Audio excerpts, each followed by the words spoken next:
तर ना सकाळी सकाळी गॅस पुसल्याशिवाय माझी दिवसाची सुरुवातच होत नाही. कारण ना लग्न झाल्यापासून ना अशी आमच्या सासूबाईंना सवय होती की सकाळी स्वयंपाक बनवायच्या आधी गॅस वगैरे किचन स्वच्छ करून घ्यायचं.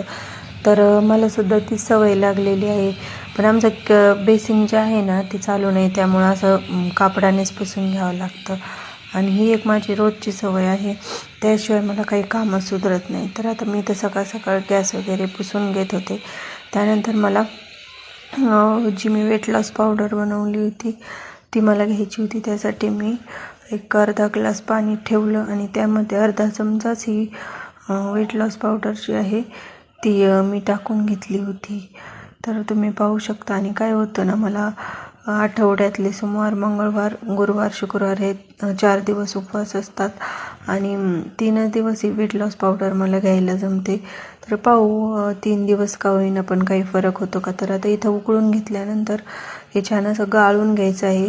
कुणी तसंच घेऊ शकतं, पण मी तर गाळूनच घेते कारण मला याची चव अजिबात आवडत नाही. पण आता काय घेणं भागच आहे त्यामुळं. आणि त्यानंतर मी इकडं यांना शनिवार होता त्यामुळं त्यांच्यासाठी खिचडी बनवली होती. तुम्ही पाहू शकता की 2-3 बटाटे मी कट करून घेतले होते बारीक बारीक आणि इकडं खिचडी बनवून घेतली होती. आणि मला स्वतःला उपवास असला ना त्या दिवशी मला खिचडी अजिबात गिळत नाही आणि दुसऱ्यांना असेल त्या दिवशी मला नक्की खिचडी आवडते. त्यानंतर इकडं मी दूध आणलं होतं. तर ना दूध गाळून हे तापवण्यासाठी मला ठेवून द्यायचं होतं. तर हे आम्ही जिथून दूध आणतो ना ते खरंच खूप छान दूध देतात. तर त्याच दुधाची साय मी रोज काढत असते. आणि तुम्ही पाहू शकता मी घरीच आहे ना तूप बनवत असते. कारण ना मला आता काय झाले काय माहीत नाही, मला तूप अजिबात आवडत नाही. पण माझ्या मुलांसाठी ना मला असं वाटतं काय जे आहे ना ते गावरान पद्धतीचंच मी त्यांना देणार आहे.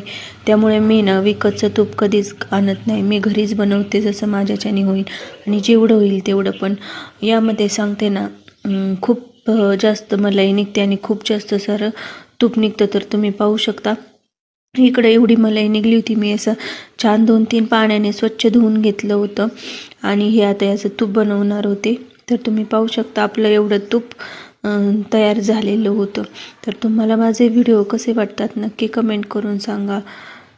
व्हिडिओ पाहिल्याबद्दल थँक्स.